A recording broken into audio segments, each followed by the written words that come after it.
بسم اللہ الرحمن الرحیم۔ آج آپ کو حضرت داؤد علیہ السلام اور سرخ قلعے کا ایک واقعہ سناتی ہوں۔ واقعہ کچھ یوں ہے کہ حضرت سیدنا داؤد علیہ السلام اپنے حجرے میں بیٹھے زبور شریف پڑھ رہے تھے۔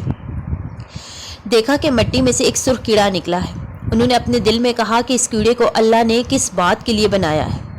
اللہ عز و جل نے کیڑے کو حکم دیا اور وہ بول اٹھا اور کہا، اے اللہ عز و جل کے نبی علیہ السلام، میرا دن ایسا ہے کہ اللہ عز و جل نے میرے دل میں یہ بات ڈال دی کہ ہر روز 1000 بار یہ پڑھا کروں، سبحان اللہ والحمد للہ ولا الہ الا اللہ واللہ اکبر۔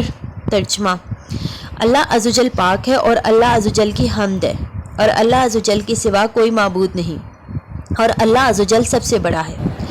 اور میری ہر شب اس طرح گزرتی ہے کہ رات کو میرے اندر اللہ عز و جل نے یہ بات ڈال دی کہ ہر رات کو 1000 بار یہ درود شریف پڑھوں، اللہم صلی علی محمد النبی الامی وعلی آلہ واصحابہ وسلم۔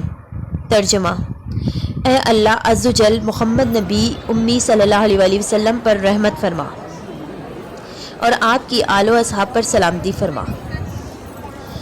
اب آپ رضی اللہ تعالیٰ کیا فرمانا چاہتے ہیں تاکہ میں آپ علیہ السلام سے استفادہ کروں؟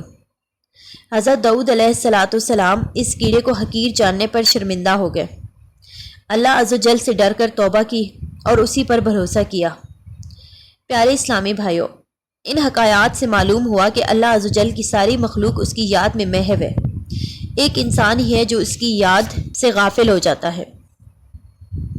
یہ تو حیوانات کی حکایت تھی، جمادات یعنی بے جان چیزیں بھی اللہ عز و جل کی تسبیح کرتی ہیں، چنانچہ قرآن پاک میں ارشاد ہوتا ہے، بے شک ہم نے اس کے ساتھ پہاڑ مسخر فرما دیے کہ تسبیح کرتے شام کو اور سورج چمکتے۔